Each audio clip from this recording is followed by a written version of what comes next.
సామాజిక అస్త్రం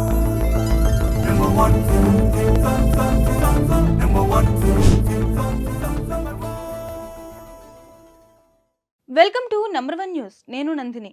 కాత్యాయని దేవిగా అమ్మవారు దర్శనమివ్వటం గడిచిన 10 సంవత్సరాలలో ఇదే మొదటిసారి అని వేద పండితులు తెలిపినట్లు ఎన్టీఆర్ జిల్లా కలెక్టర్ లక్ష్మీషా చెప్పారు.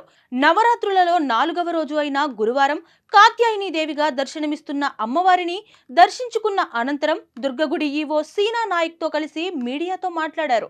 భక్తుల నుంచి QR కోడ్ల ద్వారా ఫీడ్బ్యాక్ తీసుకుంటున్నామని, వారు తెలిపిన సమస్యలను తక్షణం పరిష్కరిస్తున్నామని చెప్పారు. అన్నప్రసాద కేంద్రంలో మరుగుదొడ్లు తగినన్ని లేవని తెలుపగా మొబైల్ మరుగుదొడ్లు ఏర్పాటు చేశామని, రాళ్లు గుచ్చుకుంటున్నాయని తెలుపగా క్యూ లైన్లో మ్యాట్లు ఏర్పాటు చేశామని, ఇలా సమస్యలకు తక్షణ పరిష్కారాలను చూపుతున్నామని అన్నారు. అన్నప్రసాదం కోసం నూతన భవనం అందుబాటులోకి వచ్చిందని చెప్పారు. సామాన్య భక్తులకే ప్రథమ ప్రాధాన్యత అని, వారికి చక్కటి దర్శనం అనుభూతి కలిగించేందుకు VIP దర్శనం వేళల్లో మార్పులు చేశామని చెప్పారు. VIPలు ఈ విషయాన్ని గమనించి సహకరించాలని అన్నారు. మరుగుదొడ్లు, వైద్య సదుపాయాలు సహా అన్ని అంశాలను కలెక్టర్ పరిశీలించారు. భక్తులతో కలిసి అన్నప్రసాదం స్వీకరించారు. సంవత్సరాలకు ఒకసారి వచ్చే అవతారం అంట. ఇప్పుడే వేద పండితులు చెప్పారు. నేను కూడా క్యూఎన్లో వెళ్ళి అమ్మగారిని దర్శించుకొని వచ్చాను. ఎంతో అద్భుతంగా దర్శనం జరుగుతూ ఉంది. అలాగే ఈరోజు చూసుకుంటే ఇప్పటికీ ఆల్రెడీ అంటే మధ్యాహ్నం 2 గంటలకి 30,221 మంది దర్శించుకున్నారు. అలాగే ఇప్పటివరకు మొత్తం గత 3 రోజులు కలిపి 4వ రోజు కలిపి దాదాపుగా 3 లక్షల మంది ఆల్రెడీ దర్శనం చేసుకుని వెళ్ళున్నారు. ఏర్పాట్ల గురించి భక్తులకు ఎప్పుడప్పుడు మాట్లాడి తెలుసుకుంటూ ఉన్నాము. ఏర్పాట్ల గురించి పెద్దగా సమస్య లేదు, అన్ని సజావుగా ఉన్నాయని. క్యూ లైన్ లేట్ అవుతున్నాయని చెప్పారు. ఈరోజు ఎక్కువ తాకిడి ఎక్కువ ఉంది, భక్తులకు వస్తుంది కాబట్టి అది కూడా మధ్యలో మీకు తెలిసే ఉంది. 6 సార్లు మహానైవేద్యాని కోసం ఒక 15 నిమిషాలు ఆపడం జరుగుతూ ఉంటుంది.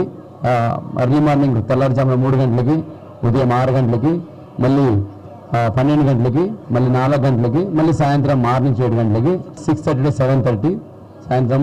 ఈ టైంలో ఎక్కడైతే ఆగుతూ ఉంటుందో దాని గురించి అనౌన్స్మెంట్ కూడా చేసి చెప్తున్నాము, అంటే ఎక్కడ కన్ఫ్యూజన్ లేకుండా. అలాగే ఈరోజు నుంచి VIP దర్శనాన్ని కూడా తగ్గించి సామాన్య భక్తులకి ఎక్కువ టైం కేటాయించాలని ఫస్ట్ 4 గంటలు ఉదయం 7 నుంచి 9, మధ్యాహ్నం 3 నుంచి 5 ఉండేది. అది కూడా తగ్గించి ఇప్పుడు ఉదయం 5 నుంచి 6, మధ్యాహ్నం 3 నుంచి 4, సాయంత్రం 8 నుంచి 9 అంటే 3 గంటలే చేయడం జరిగింది. దీని ద్వారా VIPలకు ఇబ్బంది అయినా సామాన్య భక్తులకి మంచి టైం దొరుకుతుంది. వాళ్ళు సజావుగా వచ్చి అమ్మవారిని దర్శించుకొని వెళ్ళే అవకాశం ఇవ్వడం జరిగింది. దీనికి ప్రతి ఒక్కరు స్వాగతిస్తున్నారు. ఈరోజే MP గారు, విజయనగరం MP గారు కూడా వచ్చి అంతరాయం లేకపోయినా ఆయన నార్మల్ టైంలో వచ్చారు కాబట్టి నార్మల్గానే వెళ్ళారు.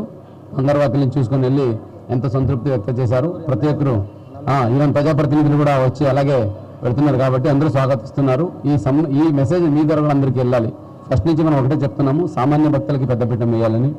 వాళ్ళు ఎంతో దూరం నుంచి నడిచి వస్తున్నారు. కొంతమంది రైళ్ళు, కొంతమంది బస్సులో వస్తున్నారు, చిన్నపిల్లలు వస్తున్నారు, పాపం వృద్ధులు వస్తున్నారు. వాళ్ళ భక్తి ద్వారా వాళ్ళు అమ్మవారిని చూసుకొని వచ్చినప్పుడు మనం ఎక్కువ టైం క్యూలో పెడితే వాళ్ళకి అసంతృప్తి ఎక్కువ అవుతుంది. సో అది ఏమాత్రం మనము తగ్గించినా సో వాళ్ళకి ఎంతో మంచిగా దర్శనం జరుగుతుంది. మరిన్ని లేటెస్ట్ అప్డేట్స్ కోసం చూస్తూనే ఉండండి నంబర్ 1 న్యూస్. సామాన్యుడి చేతిలో సామాజిక అస్త్రం.